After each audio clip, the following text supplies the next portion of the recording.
Thank you, Presiding Officer. From day one, we told the SNP that Humza Yousaf's NHS recovery plan would not help patients. That was back in 2021, and only now Humza Yousaf's big promises are finally in the bin. All these years have been wasted while patients suffered, and John Swinney insisted that everything was going great. He has now grandly announced all the same ideas that the SNP have already failed to deliver, but still with absolutely no credible explanation about how any of it will actually be achieved. So how can John Swinney expect anyone to believe that he will ever deliver his recycled promises? First Minister. President, at the start of the week I set out the Government's focus, which will be on three key areas: on ensuring the resources are used to have the greatest effect and impact on driving down waiting times and clearing treatment backlogs, on reform of the system to deliver the right care in the right place, and a long-term shift to prevention. And we will accomplish that by making sure that we provide the necessary policy direction, which I've just set out, and also the resources which will be included in the Government's budget with the biggest settlement for the health service. And I'm very pleased that we have parliamentary support for the budget, but it's well shown that the Conservatives are not part of the agreement to try to move the health service forward in any way, shape or form. Russell Findlay. I hope John Swinney heard what the BMA had to say about his speech, which was this. Dr Ian Kennedy of the BMA said, "We still lack the detail and comprehensive vision needed to make any plan a reality." In a classic case of government by press release, all that matters to John Swinney is an easy headline with no interest in the difficult job of delivery. So here's an example of that. 6 years ago, all NHS patients south of the border were given an app to access information. They can make appointments, order prescriptions, view medical records and more. 2 years later, in 2021, the SNP announced plans for a Scottish NHS app. But there is no app, and John Swinney has the audacity to announce it all over again. The SNP has kept Scotland's NHS trapped in the analogue age. So when exactly will Scottish patients get access to this vital technology? First Minister.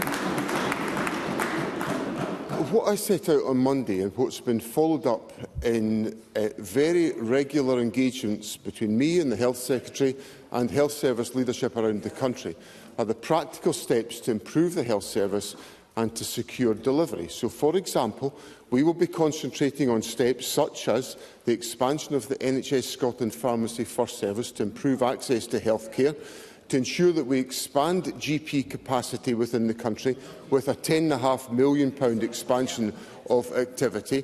We will deliver a new acute anterior eye condition service which will free up a combined 40,000 hospital appointments per year within Scotland. We will expand the capacity of hospital at home to create at least 2,000 beds by 2026. We will be expanding capacity at national treatment centres at a number of centres like Gartnavel, Inverclyde, Stracathro, Perth Royal Infirmary, Queen Margaret Hospital and also the Golden Jubilee Hospital in Clydebank, delivering extra cataract procedures.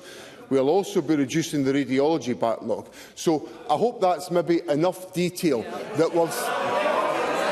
Well, Presiding Officer, I'm very happy to go on, Presiding Officer.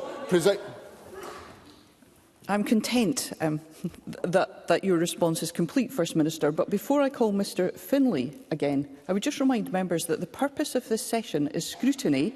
And if we have ongoing noise in the chamber, all that's happening is fewer members are going to have an opportunity to put a question, and I would ask all members to bear that in mind. Russell Findlay. Yeah, well, I mean, I wasn't making a single noise. I was just smiling in incredulity because I asked the First Minister about an app, and he went off and read from some different script. And, you know, the answer tells patients there is no idea when this app will ever appear, if it does. And that's not the only reheated promise John Swinney made this week. A decade ago, the SNP announced plans to create a network of national treatment centres. They were supposed to be all over the country. if Shona Robinson would care to listen. But here we are. Livingston, not open. Ayrshire, not open. Perth, not open. Lanarkshire, not open. Edinburgh, not open. Thank you. Aberdeen, not open. And now John Swinney is again making the same old promises to deliver national treatment centres. So can he please tell the truth to the thousands of Scottish patients who are waiting in agony? When will these actually open? First Minister. Well, President Officer, here's some truth for Parliament. Here's some truth for Parliament. In the years of austerity, under the Conservative government, the capital budgets of the devolved governments and the United Kingdom government were slashed. Why? Because of economic and fiscal incompetence by the Conservatives. That's what happened. And I am now going to deliver the National Treatment Centres. But what's certainly not helped me, what has not helped me has been Mr Findlay's support for the economics of the madhouse brought forward by Liz Truss, who he wanted me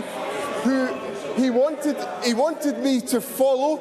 He wanted me to do exactly what Liz Truss had done. Thank goodness I never followed the stupid ideas of Liz Truss and Russell Findlay. Russell Findlay. I only asked the man when he's opening these treatment centres. But what we heard back is the Populist Party's disease of blaming someone else for their failings. The SNP government gets record funding and they're continuing to pick the pockets of taxpayers, and the state of the NHS in Scotland is entirely on that lot there. The SNP need to stop chasing headlines and start doing some hard work. We need a Health Secretary who's focused on the job. Projects in press releases need to be delivered, and taxpayers' money should be spent much more effectively. Right now, across Scotland's health service, over £850 million is being spent on communications, HR and other departments. That's almost £1 billion a year on backroom corporate functions, not frontline medical services. If the SNP attempted to cut this bloated bureaucracy and kept their countless promises, then waiting lists can come down. So wouldn't it be better to spend less money on back office staff and more money on doctors and nurses? First Minister. Well, it won't be possible to spend more money on doctors and nurses if I follow the tax plans of Mr Findlay. Because the tax plans of Mr Findlay will cut £1 billion from public expenditure. And that would be stupidity on stilts coming from the Conservative Party, to add to all the other economic chaos that they have created. Now, Parliament faces a very simple choice in a few weeks' time. And Mr Findlay is wanting me to prioritise the health service and to make sure there is investment in place. There is investment in place. Parliament's got to vote for it. And what are the Conservatives going to do? The Conservatives are going to vote against a record funding settlement for the health service. That tells us all we need to know, that for all this posturing from the Conservatives, they don't care about the National Health Service. Question.